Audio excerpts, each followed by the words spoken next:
Hello, so in this video I'm going to be reviewing The Night Divides the Day, a very obscure micro-budget slasher film. I did actually briefly show this in my previous video, if you happen to watch that, which was about cover art for slasher films, 3 good and 3 bad. I mentioned this one as being one of the bad ones, and the reason for that was because the guy that you see on the front here with the knife is not actually in the film, it's just a random guy they've stuck on the front. Kind of weird that they did that, but there you go. But anyway, I didn't actually talk about the film properly in that video, so I'm going to do that here with a full review of the story and the good and bad points and what have you. So this is a 2001 film, at least it's billed as that on the Internet Movie Database, but I think it might have been filmed a couple of years before, in around about 1998. It was just had a delayed release. Very low budget, like I say, micro budget even. And it's directed by Jeff Burton, who also I think plays one of the characters called David in the film. It's roughly about 84 minutes in length, or at least that's what I've got in my notes here. I don't remember it being that long, but I guess that's accurate. I've made the note here, so I'm going to go with that. But it is listed as much longer on the Instant Movie Database. I think that's definitely incorrect. It's like 2 hours 40 minutes, something like that. They list it as. That's definitely not right. It does include a couple of short films on the extras. It might mention it somewhere down here. But even including those in the running time overall for the 3 films together, it wouldn't be that long, so I don't know where they're getting that from, but the main feature I've got written down here as being 84 minutes, so we'll go with that. So to go into the story of this one, there's not really a lot going on with the story, but it's set in a small town called Hollows Point, which has been left reeling after a series of assaults and rapes of several of the local university students. In an attempt to remove themselves from this danger zone, a group of 7 local students head out to a woodland area that is fairly local to their state, I guess, for a camping trip. But far from taking themselves out of the line of fire, the group actually end up putting themselves very much into the danger zone, or the firing line, as the deviant who is responsible for the rapes and the assaults actually follows them out there, and seemingly has set his sights on them as being his next group of victims, so he starts to hunt them down within these woodlands. So it's a pretty simple story to it. I'm going to go into what I liked about the film now, the good points for me. I thought that some of the music was fairly good, helped create a bit of a spooky, kind of creepy atmosphere.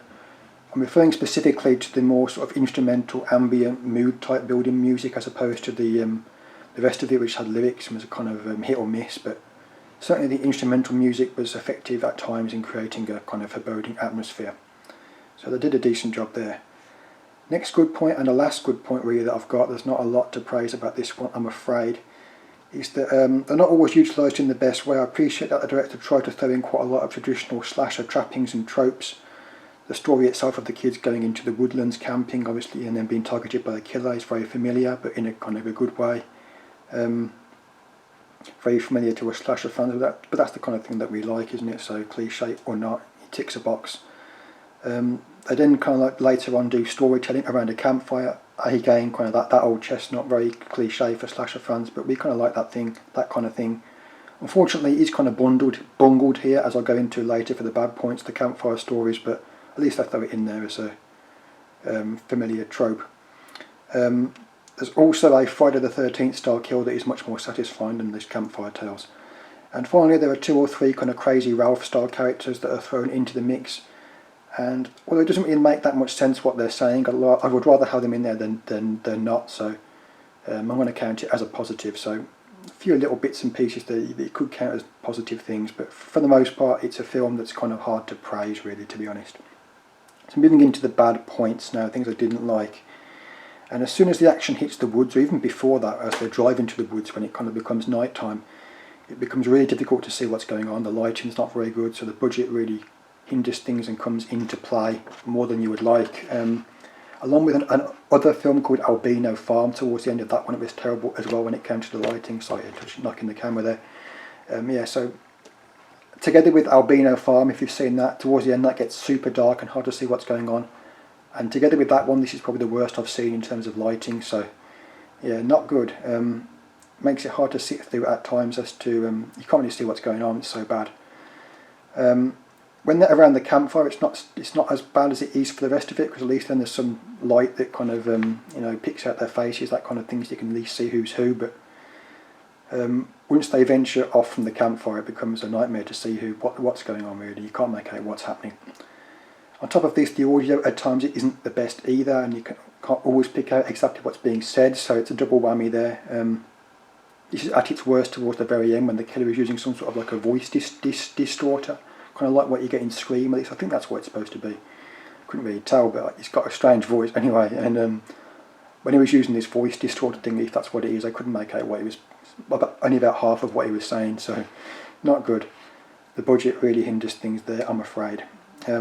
Next bad point is concerning the script, and it's not very good really. There's just too much filler padding things out. The aforementioned Campfire Tales that I mentioned are a good example, because these are actually, they make a strange directing choice here, and they actually decide to show us these stories instead of just hearing about them verbally. They kind of act them out for us with characters, and they're kind of like shown to us as these bizarre silent films, also directed by Jeff Burton, that don't really make any sense in themselves, let alone in the context they're being kind of presented to us in the film.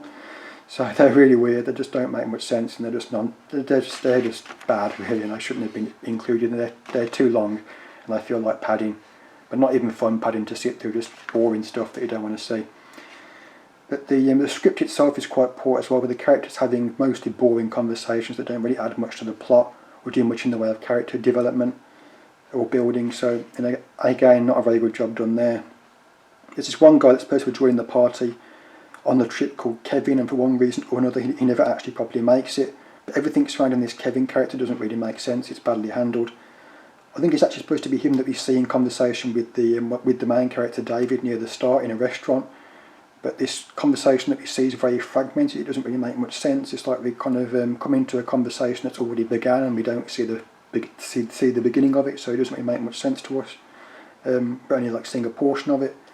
And the whole thing surrounding this Kevin character, like I say, doesn't make sense, and it could have been omitted from the film really, or at least handled better. Next bad point I've got is that the ending is very poor and doesn't really provide much of a conclusion.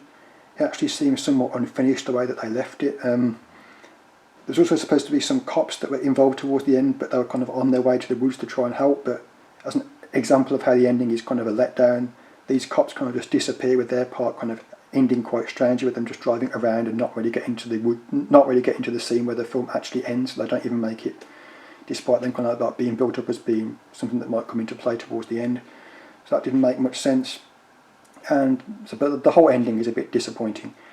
And finally, the last bad point that I've got is that no effort has been made with the killer's appearance. Like I said before, it's not this guy that you see on the front. That's just a random dude they've thrown in there. But the killer is not very good. It's just you can't really see much of him really. It's kind of like all in shadow most of the time, or just off camera. But when he is revealed towards the end, you know, it's nothing special. It's just like some sort of a ski mask which has been which he takes off towards the end. But even when it takes it off, you can't really see much of what's going on. It's just too dark really. So they didn't make much of an effort there either, I'm afraid. Which they could have done even with the budget. You know, they could have made a bit more effort with even like a cheap Halloween mask of some sort. It would have been better than what we got here. So yeah, not too good. Going on to if I flip this over, you probably can't really make much out, but there are quite a number of special features here to go into, which is where it does actually pick up a little bit. Quite generous when it comes to the trailers. There's also a trailer for the film itself, so The Night Divides the Day gets a trailer on here. Also 2 other slasher films that were included with the trailer were Psycho Sisters and Santa Claus. So yeah, you got 3 slasher films on the trailers, including the film itself. Like I said before, there were 2 shorts as well. Both of these are directed by Jeff Burton. Also, the first one is called 911, goes about 10 minutes. And the other one is called The Initiation. It goes a little bit longer, it's about 20 minutes. And this Initiation is actually sort of a sequel of sorts to the main film. It's set, I think, about a year or so later in the same town. So you could arguably call it a sequel of sorts, but once again, terrible lighting for this, I think for both of them, but in particular for the Initiation. I think the first one, 911, might have been set in a house, so the lighting was actually better there, but the Initiation is more in the woods, and that's not very good when it comes to the lighting, I'm afraid. Also very confusing, the Initiation. By the end of it, I didn't even know what was going on, to be honest with you. It didn't make much sense whatsoever, but 911, on a happier note, was decent. I thought that was okay. By far the best thing on the disc anyway. So that short film I did quite like. With that said, then I'm going to go into the conclusion, and it's going to be or the verdict rather. It's going to be a 2 out of 10. It might be slightly generous because I used to have a website and I've reviewed a few films on there that I've given 1 out of 10 to, for example Camp Blood 4 and Camp Blood 5, and the film here is probably no better than those, but the extras are quite generous and they maybe make up for it a little bit, and that 911 in particular kind of drags it up to a 2, so with the added bonus of these extras I'm going to bump it up to a 2 out of 10. But yeah, on the whole really bad, largely due to the terrible lighting and the poor script. It's not the worst I've seen, but it's certainly in that lower echelons, in that sort of bottom barrel area. Only really worth seeking out if you're like a completionist or a serious collector of slasher films, but if you're not that way inclined, then probably one not worth bothering with. Alright, thanks for watching, bye.